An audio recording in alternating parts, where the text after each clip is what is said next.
This should be the last one for a while because I need to like figure out if I'm going to upload these or whatever. The bookstore. This is, I think, called like Center Town, Grand Haven, whatever. It's the middle. East Town's that way. Main downtown is that way. Whatever. I live in walking distance of everything, which is pretty cool. Grand Haven is pretty shut down right now, and there's a lot of people out and about, but I don't know, there's some little outdoor seating areas at some restaurants here. I'm really drained because I just talked to somebody that I know for like 45 minutes about like, he's someone who's also very much like an organizer, like a bumblebee, like kind of pulling things and ideas together. And I realized through listening to him that I think I do mine a little more behind the scenes and in my own head, and less through really direct networking or really direct conversations with people, except for in writing. I think I do get really overwhelmed by the types of interactions where you're exchanging ideas, and then through the course of exchanging ideas, your whole perception of something changes. And I think he and I did that about 8 times. So like 8 different topics of what Grand Haven is, what the music scene here has been, Elks Lodge, La Dispute, what the community center is or could be, like where he may or may not want to like buy a building, like all these really cool, exciting things. But I think that's where I realized I'm an introvert, and that might be the most clarifying experience I've ever had of why I know I'm an introvert, because at the beginning of the conversation I was like deeply excited, and by the end I was so overwhelmed because I couldn't hold that many ideas from someone else's perspective in my brain without time to reflect on them. And at a certain point there were so many of the ideas, so many new ideas, that I couldn't like reconcile and integrate into myself and my perspective of things, or what I like, what I value. I wonder sometimes if introverts are people, like, you know how they say that stereotype of like the person who thinks of the good zinger after somebody insults them? I think sometimes that's what I am like. It's sort of like I spend too much of my thought energy in the moment on like, am I smiling enough and nodding enough and seeming enthusiastic, and oh, can they tell that I'm getting drained? I need to cover that up. I don't want them to feel bad. So in interactions, I think I spend a little too much time on how things appear. I start losing the thread of the ideas with people that I don't know well anyway. And yeah, maybe, yeah, that's all I can think. So maybe that's where the concept of an introvert came from, because in the old days, pre-social media, the only way to really network was to be an extrovert. And so you'd have to go to parties. And I guess that's where the idea of like an ambivert came from. So like if you go to parties and you exchange ideas and information and context, and you network with people, and you grow systems and you grow community by actually being together, not through this written word version of it, which is like, I feel like what social media is for someone like me is like an opportunity to be more like a writer, but still be networking. So yeah, I don't know. It's almost like I've become a fake extrovert because of social media and email and being able to listen to people's music online, being able to message them, being able to create compilation albums, being able to just do everything in a private little world. Yeah, it's weird. I've never really, I guess that experience helped me with that. Thanks, Lexan. Anyway, he's like very brilliant and has so many ideas, and that's my wish to you. I hope those ideas go well.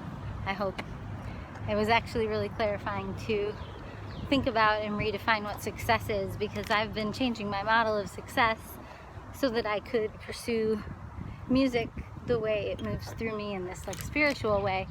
But redefining success, those are quotes, air quotes, isn't necessarily the right approach for all, because success at the end of the day, if you're someone who wants to create systems and even like create jobs, then success is tied up in money. You can't create jobs if you don't have financial success. And so maybe I'm sensitive to the concept of success being equated only with financial success, because I don't need financial success in order to release 20 albums a year if I want. I don't need financial success to do that work. I have everything set up in my house, and all I need is internet and electricity and my recording gear that I already have. So I don't need you to pay for the albums. I would love it, but I'm also understanding that I'm getting better and I'm growing my sound, and so it's okay however it unfolds right now. Is Franklin Street. It's a one-way that heads to, let's see, that's the courthouse in downtown. That's where I was for the vigil. Now I'm walking home. Oh, that's the apartment where Brian and Nick Sutzman lived together. So that was like me and Brian 2014 to 2016. So 2014 November to like 2016 May. June, yeah. And then me and Brian got the house that's now in the clouds. I mean, it's also just a house, but it's already house shows. That didn't have house shows, at least not ours. So yeah, that's 108th Street. South 8th? Yeah, South 8th Street. That little back entrance was where they lived. And I lived over on 19 North Ferry. And then when me and Brian moved into that house, then Nick moved to 19 North Ferry. And right by 19 North Ferry, kitty corner, is where, formerly known as Trav, Saya, and Brian, and Katie Mansfield used to all live. And that, I don't know that address, but I know it's on the corner of Washington and Ferry, right across from Stan's restaurant, and right across from Hope's Outlet, which is a really great thrift store. If you're ever in Grand Haven, just telling you stuff, I guess. Yeah, so the Black Lives Matter protest slash vigil slash all of that, it was good yet again. I ended up playing, a woman was asking me, I had my uke with just for myself for after, but then she was asking about it, like, are you gonna play something? So I ended up looking up the lyrics to Imagine, which, I mean, written by a white guy, but whatever, I guess. I mean, in the moment, it was all I could think to play. Probably could have just played my originals, they're peaceful too. So I ended up playing Imagine twice, but I'm so quiet, both playing and singing, and you know, it's outdoor and everyone's really spread out because social distancing, so it's not like I could have sparked a sing-along. And it's not like it's the appropriate thing to bring like a street cube and a microphone just to sing Imagine on a ukulele. But I did it because it came in my head as something I could do. I knew it would kind of put a spotlight on me in a way that I didn't really want, but at the same time, you know, we were all just standing there holding signs, and people were honking and waving and thumbs upping and fisting, fist power, fist, you know. Oh my gosh. Sometimes I think I'm so wholesome that I even like apologize for things that other people would wish I wouldn't. Like, you don't have to be so wholesome that you apologize if you ever don't sound 100% wholesome. Like, it just is what it is. The world exists. Like in piano lessons, the proper word that I'm supposed to say is fingering for the writing the finger numbers. Like, we number our fingers 1, 2, 3, 4, 5, and then on tops of sheet music I'm supposed to write fingering in for my students, and I hate that word because it makes me feel weird. Anyway, so yeah. So I think the main lesson I want to say, or not lesson, message I guess I want to give is, you know, I do live in a very Christian, very predominantly white town, but this is everywhere. There's case in point. I just got to it in my video when I walked up to a house. The blue signs, hate has no home here. Those are everywhere. I mean, not everywhere, but I know there's one right over there. I remember it. It's like 7 houses from here. Like,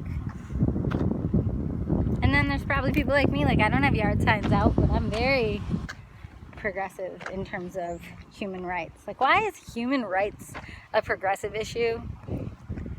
Whatever. I'm not feeling political. I'm feeling really overwhelmed. How cute that is.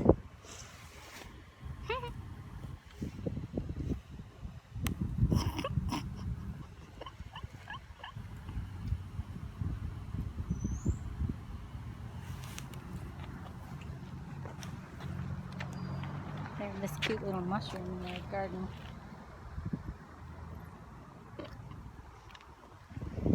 Oh, it's the tree from the cover of Michigan Dreams. I'm walking down, I guess I'm still on 8th Street, I think. I honestly don't know what this one's called. I think this one's called 8th Street. That's the tree from Michigan Dreams album cover in front of 312, I don't know, I think 312 8th Street. And there's a cute little farmhouse that's like a regular house, but that swing.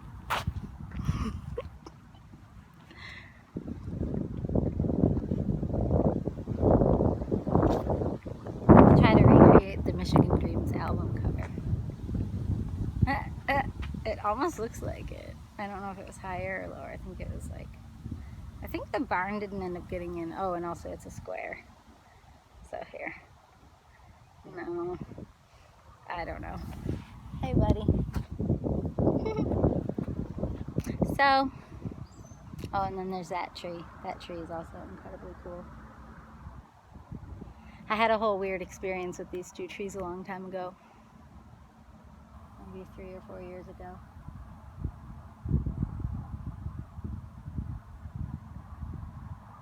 Back then, I had this feeling that this tree, the smaller tree, was kind of like in the shadow of that bigger tree, and that it wished it was bigger, like that bigger tree, like more impressive or something. I don't know exactly what I thought, but somehow I had that vision. And at the time, I think I was into like crystals or something, and I think I had heard about like, I don't remember the name of it, Oregon? Anyway, some weird thing that would like protect, I don't remember, but basically I had like talked to that bigger tree and had this sense that like it was like feeling burdened by the concept of having grown so large and become so like huge, like to be like envied by a smaller tree, but also be burdened by being a big tree. And this tree, I always just had the sense that it just wanted more, like to be a big, you know. That's why I put it on an album cover and not that one, even though that one was bigger. But that one, it seemed like, and then I took the Oregon or whatever it was away. I ended up not being into any of that stuff, but in temporary phases, when I thought that there was darkness surrounding me, I tried to look into hippie ways of getting rid of it. Now I just kind of like pray obsessively and ask God, Jesus, Holy Spirit. I'll say like the Lord's Prayer, or I'll just be like, you know, because I do believe in darkness, and I do believe in evil, and I do believe in really negative forces trying to infiltrate and manipulate us. It's just that I believe that God is bigger than all of that. So I think that anybody at any time, you don't have to be a Christian. I mean, maybe by saying the Lord's Prayer, it kind of makes you one. But like Jesus pretty much said, that's like the perfect prayer. And if you really believe it, like one time late night in my bed, I like said the Lord's Prayer so slowly and really reflected on every single word, like deeply reflected on every single word. And by the end, you like can't believe in yourself at the end. You can't. Like if you really believe every word of the Lord's Prayer, then you believe that God is bigger than all of it. You believe that God is bigger than everything. Every bit of pain, every bit of conflict, every war, every crazy dictator. By the end of it, if you really believe or reflect on every single word in it, even if you didn't believe in God, even if you believed in like more evolved alien species, I'm not kidding. And I'm sorry if that sounds crazy to everyone who loves me, and I'm not sorry that it's what I believe. I just look at it as like, how could we know? Even if that's what it was to you.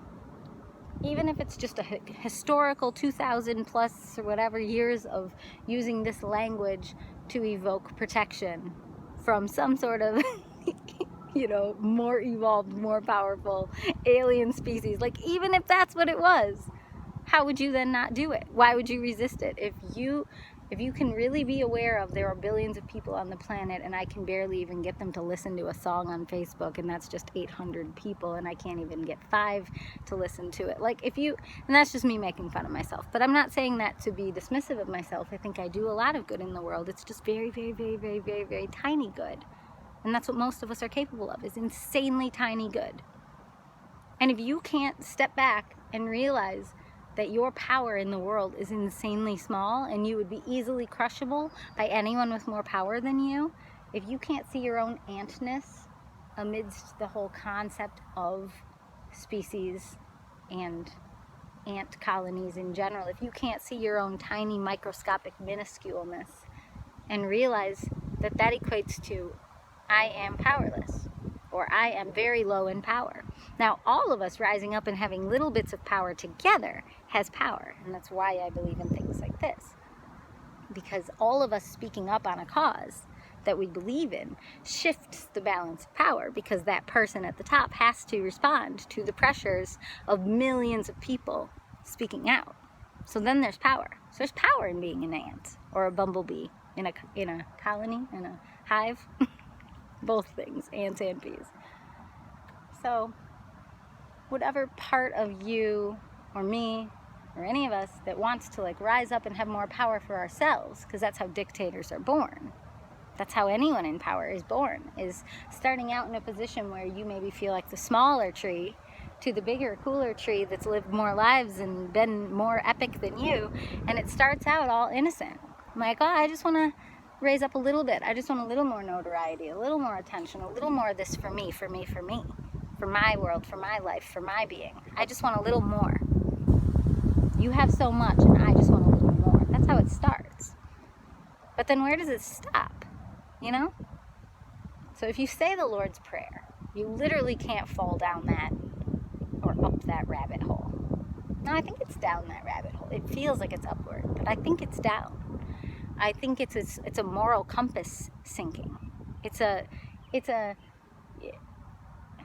When we do that, and I say we, I'm not exempt from this. I do this all the time. I start wanting more for myself, more followers, more people to buy my t-shirts, more people to listen and say a nice thing about me that helps me heal from being bullied or teased in middle school or high school or being ignored. It's like, and it's a bottomless pit. Because I've gotten way more positive feedback as an adult than I got bullying as a teen or a preteen child. I've had way more positive feedback and feelings of success and resonance and like I'm helping people. And that shouldn't even be my goal, but I find joy in helping people when I'm my authentic self. I don't find joy when I squash my authentic self. Sorry, I thought I had a bug. If I squash my authentic self and I try to become like good at certain types of chores and just serve others and mute myself and don't exist or have a self, then I feel like I'm wasting my life even if I'm serving others. So that approach doesn't work for me because I think I'm such a specific person, and maybe we all are. And if we all are full of such specific gifts, then maybe that's why that's in the Bible, of not covering up your gifts, not hiding your light. Because I don't think we're all supposed to unilaterally perform the same duties in service. But if you share your gifts, then people get to know, oh, that's what her strengths are, those are what her strengths are, or that's what her gift is. And then when people know that, then they can ask you more appropriately to who you are, to be of service to their community or their cause or their mission. But like, I tend to stay removed from that kind of stuff because I have a lot of history of feeling kind of exploited. And also because I feel like I do these really big epic things, and it usually sends me into resentment if I start looking around and noticing no one's inviting me to play in this or that fest, or no one's inviting me to be on a compilation album, even though I'm inviting 72 or 200 people or however many I've invited. It's like, well, that wasn't their job. If I want to do this, then I do it. And I need to separate that. I need to remember that me deciding to do these things that elevate a community or that bring people together, that's my choice. I don't have to do it. If anything, I have learned that it's a little too much and it's distracting me from my music. And I think I've done it with some false ulterior motives at times. Not always, but Ladyfest at the Lakeshore was to elevate other women, but also be part of that elevation and be a leader in it. and then running house shows, you know, to elevate other people, to bring people together, to get them to know each other, but also to have me in a part of that, which is, no offense, smaller baby tree, but that is still putting yourself, trying to raise yourself up. So now I just look at it as, if God doesn't want me to raise up on something, if God wants me to be small, if God says, you know what, do this one last compilation album, volume 3, and then chill the F out, because nobody's doing as much as you on that kind of stuff. Like, you don't have to take on the burden of creating community if this area just doesn't naturally create that kind of community. You don't have to be like other models that you've experienced and witnessed, like Earthwork Music or Lamplight Music Festival. Like, you don't have to go to some epic level. You don't have to create a board of directors, and you don't have to be a board of directors all in yourself. And like, maybe this is thoughts inspired by Lexan, because he had like so many ideas and so many incredible visions of ways that he could bring people together and help people. And it's like, if that's his calling, then he should. And I think I need to witness when I am myself doing those types of things out of love, with no agenda in mind, and when I'm doing them out of more of an agenda where the collective raises up, but I'm in the center of it, or but I'm in it, you know. Which, you know, if it feels God-led, then I do it. And so this In the Clouds compilation collection is very God-led. And it's been a way for me to create context online, because I've been living for 4 or 5 years now in West Michigan, feeling like I am networking among some of the most brilliant musicians that I've ever come across in my life. More so than most ones I came across in Chicago when I lived there. I didn't really run into crowds like this in New York. And the music and the poetry and the beingness in Michigan is mind-bending. At least this little pocket where it's all this nature and hippie town mixed with weird Christian conservative kind of, but like a Dutch version where it's kind of doing its own thing. I don't mean weird in a bad way. I just mean it's a very specific area, and I want to live it, and I want to be okay with it. And so I think God let me kind of curate a physical online representation, or God encouraged me, gave me the inspiration, Holy Spirit. It's a strong feeling though. And then I was given that inspiration to put those out in the world, and now like hundreds of people, they're saying thank you to me, and it's like, it is me, but it's not me. Like, it is me. I understand my name will be on it, but if anything, that doesn't really give me street cred. Like, it's not like people then turn around and do things for me, or listen to my music, or invite me to be parts of their thing. Like, it's because of the thing. That's the only times that rising up doesn't get me in trouble, like moral trouble, psychological trouble, sort of arrogant, self-involved trouble, is when I'm really just excited about the thing existing. Like, if I just want a Lady Fest at the Lakeshore to exist, or if I just want In the Clouds house shows to exist, or I want these compilation albums to exist, but not because of how it's going to affect me in my own personal life. One of my biggest Achilles heels is not being thanked. And so when I do a lot for people, whether or not they ask me to do it, but if they get really excited, but then act almost entitled to it, I've almost lost friendships over this. Like, I've been in so many situations, including things with my ex, just so many situations where I felt like I was doing more than others, and there wasn't a feeling of gratitude. There was almost a feeling of expectation, like it was somehow my role. Kind of like maybe being the secretary in an organization, and say you're in that organization, and you... Hi. So like, say you're in that organization, and you... That was cute. You know, and you're the secretary, and maybe you're taking all the notes and you're typing them up, and I'm sure there are many people in my past who did that kind of work for me, where they're taking all the notes, they're typing things up, they're basically creating the organization, and you're just up there rambling, and then they're just not receiving much appreciation. Like, I always, when people did that kind of stuff for me, I like gushed at them for days. But there are probably times where I didn't treat the stage managers in the productions as important, and I kind of got on an ego trip about my own ideas. So, growing is cool. And I understand, sweet little tree, Maybe you just want to grow and be big like that one because it looks impressive and cool. I'm gonna go over to this one. But, you know.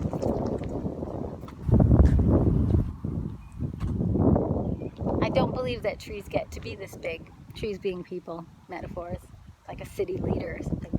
I don't believe that they get to be big by being all about themselves. You can't have selfish motives at the core of communal work. You can't have selfish motives at the core of, I don't know, going public. It doesn't work. You can see through it. It's see-through. So, thank you, big tree, for whatever you have done in the world for being a big tree, even if all you've done is given me a metaphor. This metaphor has been with me for years, so I should see if I am on 8th Street. I swear, oh, it does change names here. Okay, it's 8th Street back there where Brian and Nick lived, but here it is called, I believe, Davis Street. Oh, I don't need to go yet. I'm gonna stay by this tree. It's so cool. Look at that. Anyway, so in conclusion, be yourself. Do your part, but don't think you have to do it all. And not only do you not have to do it all, but if the reason you're wanting to do it